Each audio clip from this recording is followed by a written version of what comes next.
Hi, Chris here at PGTT 120. Do you think we'll ever lose the 120 bit, Jim? Maybe one day. Anyway, Chris here at PGTT 120. What we're going to do today, well, we are going to do detailed static grass. It's probably a better way of describing it. Just saying static grass probably is a little bit disingenuous. I'm going to move these products because all my bullet points, I don't write a script, I do have bullet points. They're over here. Right, now, number one, no one's doing it wrong. Okay, let's start with that premise. All right, all the other YouTubers who are showing you how to do static grass, and obviously how Martyn the Welsh Wizard at World War Scenics is doing it, he's not doing it wrong either. What they're showing you is a good way to produce a nice variation of colour and a nice depth of texture, which is can be really pleasing to the eye.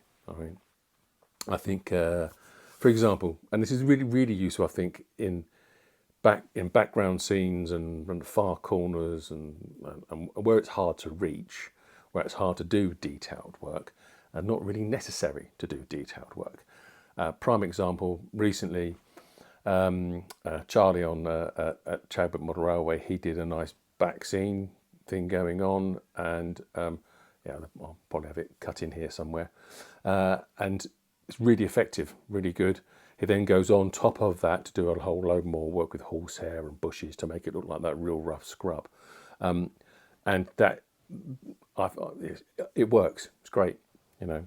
But that's not what we're doing today. We're not doing that kind of big generic scenery. And to be honest, what he's done is fitting for 00 scale, but it's it may be a little bit too much for the smaller scales. But that's down to personal taste, isn't it? You know. So what we're going to have a look at is we're going to have a look at some hints and tips on how to do detailed grass. And what most people really seem to be after is grass that's stood straight up and, you know, ramrod straight, which can look really quite impressive, and isn't as difficult as people might think.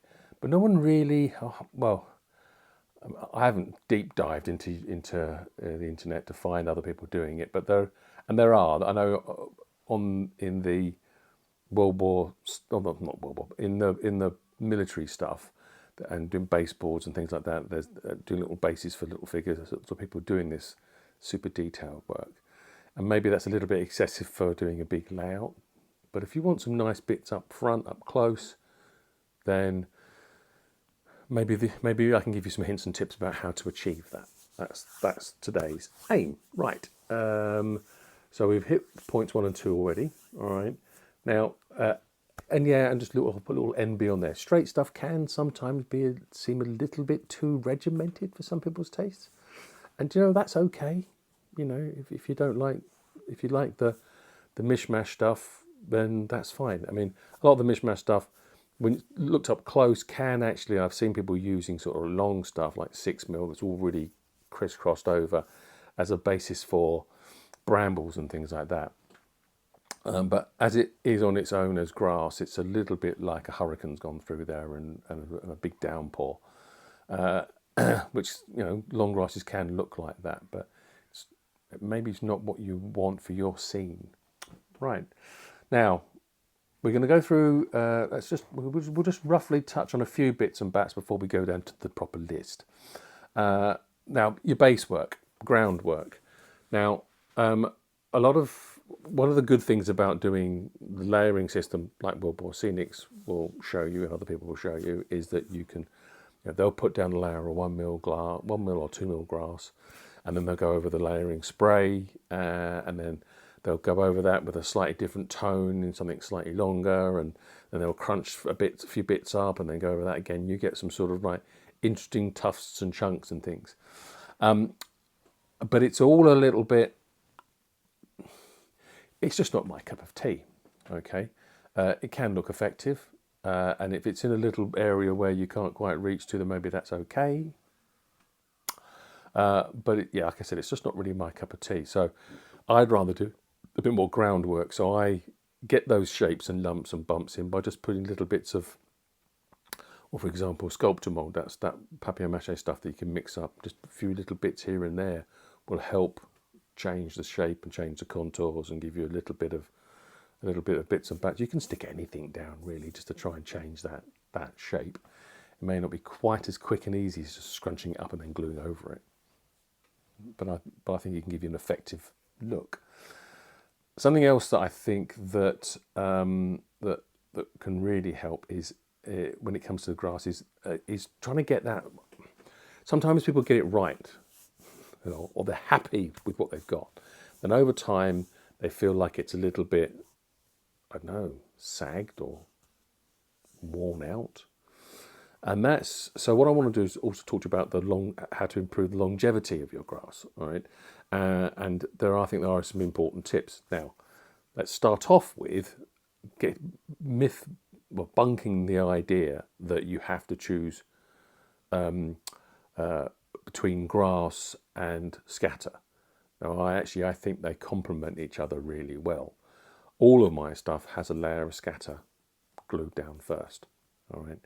And the reason for that is that if you have a super flat surface and a piece of, let's get a stick, and a piece of glass stuck on it, its only contact point is just that little point on that super smooth painted surface, all right?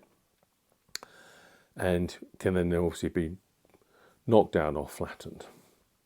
If you've got a rough surface of all this scatter, and this stuff goes in, it's a lot more stable. It may only be giving it a 0.5 millimetre of a key, but having scatter down first, securely glued, then go over that with glue, that rougher surface, when those bits of grass go in, it's kind of like physics, common sense, whatever you want to call it.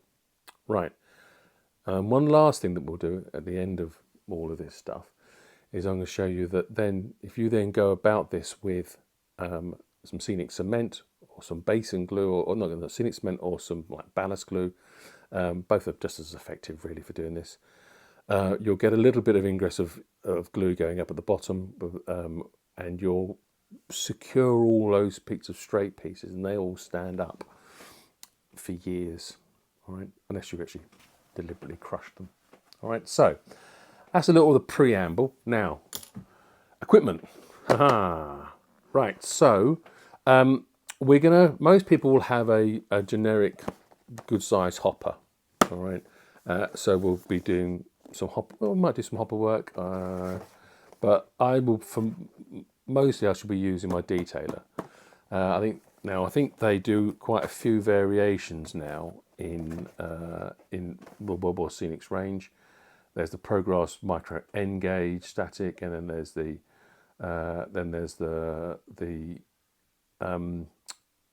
micro static applicator and the Micro N gauge. I must admit, I don't really know what the difference is between the two of them. Maybe it might be the filters. I don't know. But that's what I'll be playing around with. All right. What else are we using? Well, we're using some glues. Now, I shall be using basin glue. There's a couple of different brands out there. I shall be using the World War Scenic's one, and then later on, I should be securing the whole thing in place. And to be perfectly honest with you, you can either use a scenic cement like the one that's from Woodland Scenics, but also you can use ballasting glue as well. There's not a great deal of difference between the two of it. But also in this instance, I hate saying this, you possibly could use watered down PVA. My only issue with using watered down PVA is it can end up being a bit glossy, whereas if you use one of these cements that have been processed for it, you're going to get a matte finish, which I think is very important with how this thing looks like at the end. All right. So glues, basin glue, okay. Static grass doesn't like PVA, okay. Nothing wrong with PVA as a modelling glue. I'm not dishing that PVA as a modelling glue, okay. What I am saying though is that it doesn't like static grass. And reason being is that it's a rubber-based glue, yeah, and it takes so long to go off. It shrinks, yeah, and moves. And of course, when you plant your fibres into your baseboard with PVA, yeah, because it takes so long to move, yeah, to dry, it moves like that, and your grass ends up flat. Okay, this is a plastic glue, yeah, polymer plastic glue. Okay, it's a lot thinner than PVA, right? So, and it doesn't move, and it bonds to the board. And because it's plastic as well, it stays still. It doesn't when it's dry. Yeah, it hasn't got that flex that PVA has, which when you see over time, PVA peels and cracks and shrinks. That's the reason why. Okay. You pay your money, you make your choice. Right. So let's go through the tips now. We'll go through the tips here, but what we'll do is, because I find it really difficult to film, talk, and model at the same time. My brain can't multitask like that. All right. So we'll do some talk throughs, and then I'm going to put in some video as I'm talking through. Okay. Right. Number one. So this is the section for the hints and tips on how to make tidier grass or detailed grass. All right. Number one, glue. Don't use too much. Right? Don't get a bucket full of it and splodge it everywhere. Right, before we get into actually doing some, we need to have a little think about what's actually happening. All right. So we're going to I'll get one of these out.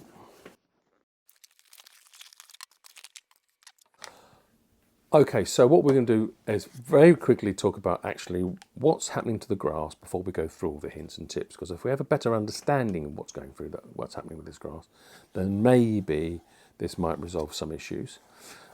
This is the point where I'm expecting people to, especially the ones who maybe might disagree with what I'm about to say, or feel the urge to put loads of comments down below and tell me what they do and what they don't do. And yeah, that's fine, but all I'm doing is showing people what I do. All right. If I'm honest, I'm not that interested in what you do. If you're doing something different, that you do you. That's fine. Fine. Make a video on your own channel. Right. So, but let's have a little talk about this. So, one of the biggest failings people have using these is not so much not plugging one of these 9-volt batteries in. You unscrew that and you clip that in and then you turn it on and off. All right. It's just when they've finished, not removing the battery. Because sometimes you're not using this every week. Sometimes you're not using it for months and months and months. And you end up, just about when you're about to do your grass, with a really weak battery. And you really need it to be nicely juiced up. So invariably, particularly I'm starting with a new project, I might even buy a new one for each one. But I certainly, every time I've finished using it and putting it away, take the battery out. All right. Eventually, these will leak and corrode and make a mess of the contact in there. So just remove the battery. All right. That's a sort of like pre-tip tip. Right. So what's this grass doing? Well, what's the battery doing? Well, there's a metal plate inside here, all right, and that is being charged, all right, and so all this little, I don't know is it nylon, the grass? Let's call it plastic, right? So this grass is being statically charged. Now, the grass itself, when it's charged, that charge won't stay with it for its lifetime, okay? It's always seeking a way out. At least that's what I've been told, okay? And what we're trying to do is we're trying to make that charge be attracted by this, and it jumps through the air. Now, so there's a couple of things that we need to, I think, basically consider. Okay. Now, I don't put a full pot. All right. Okay, so maybe if I'm doing a big background scene and I'm not really bothered about it being all that stoody up, then maybe I will fill it up, just because it's really quite tiring reaching over there backwards and forwards and just get it done. Yeah, I get that. But for detail work, about a quarter of a pot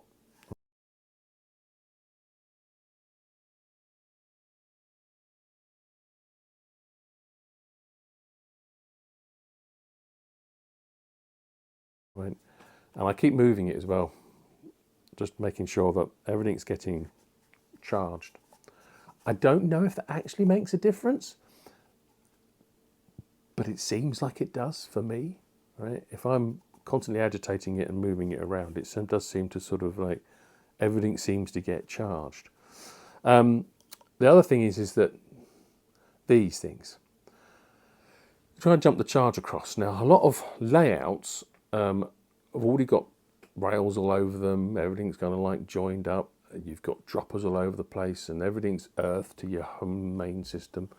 And so if you put that down, actually if you put it on anything really, not just a layout that's got wiring and metal track going around it, you're going to earth it. You don't want to earth it. Now, it's perfectly okay putting a clip on something like that and flocking that.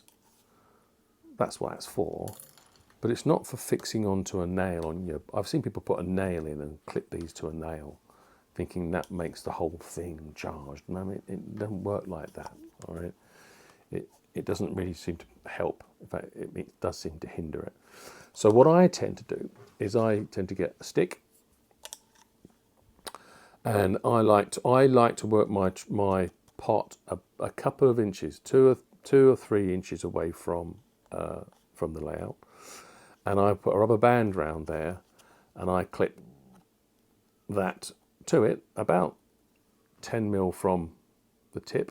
Okay, I should probably do it, shouldn't I?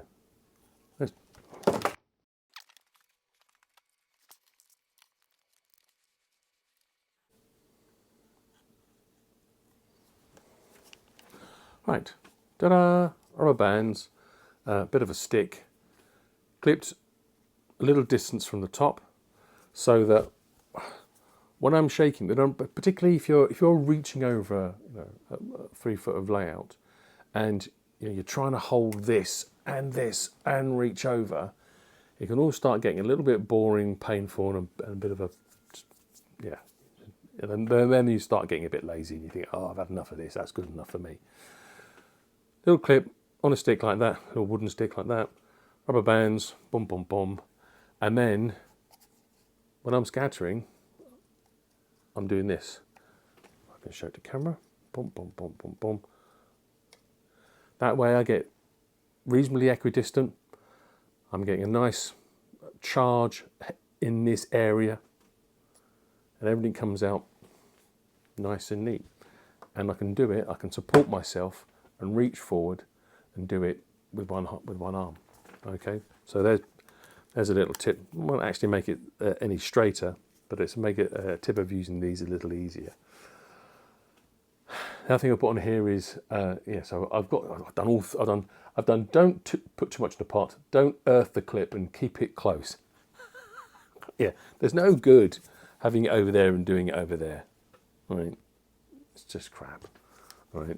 Whatever anyone says, right? And then the last thing, and that is keeping it up. So once all that grass is down, all right, what we need to do is you might see it sometimes moving a little bit, and you will have some bits that have landed that aren't quite straight, all right. So the first thing is gently over the surface, but away from the surface. Go over that with your hoover. That'll get rid of any of your loose bits that didn't actually contact any glue, any of the crossover bits. It'll help straighten those bits that are glued down to be nice and straight. And then we go over with the scenic cement. All right. Now, I haven't quite, well, Jimmy hasn't decided how he's editing this yet, so I'm going to be doing some of that to camera. And then what we'll do is that'll either be on a video coming now, or it'll be a video chunked in. It's probably going to get chopped in, actually, because we don't want this to go on too long. But anyway, I hope you found any of those tips useful. This is more about, like I said, if you don't want this and you want this, then this is how I do it. All right. And again, I shall reiterate the fact that, you can watch people like Jenny on the Monday Club, you can watch Joseph on that model railway guy, and see what they're doing. But what they're doing, if I'm perfectly honest with you, is no different or better than what you're doing. that doesn't mean I'm trying to suggest that what I'm doing is better. I'm just trying to show you guys that here's some hints and tips to try and help you get a more regimented and detailed grass thing going on, which again isn't appropriate for every landscape and may not be everybody's cup of tea. All right? I don't know. Have I done enough not to offend anybody? If you like this stuff, please don't forget to like and subscribe, but also share it on the forums and share it on social media and show it to other people. There's lots of newbies coming into TT120 who seem to be going to other channels because those other channels are bigger and are more generic for their advice. We need to pull them into the 120 fold. And the other 120 YouTubers as well, because they're doing some really great stuff. They're doing some stuff that I don't have time to do, and they're doing some stuff there's some really funny stuff that's been done. I think Andy starts doing some stuff with Bert and Ernie, which silly bugger. Right, take care, look after yourselves. Cheery bye. And that's all there is to tell. I'll be on my way now, sir. I've got urgent business in the south. I have to meet a man at Marlborough Junction.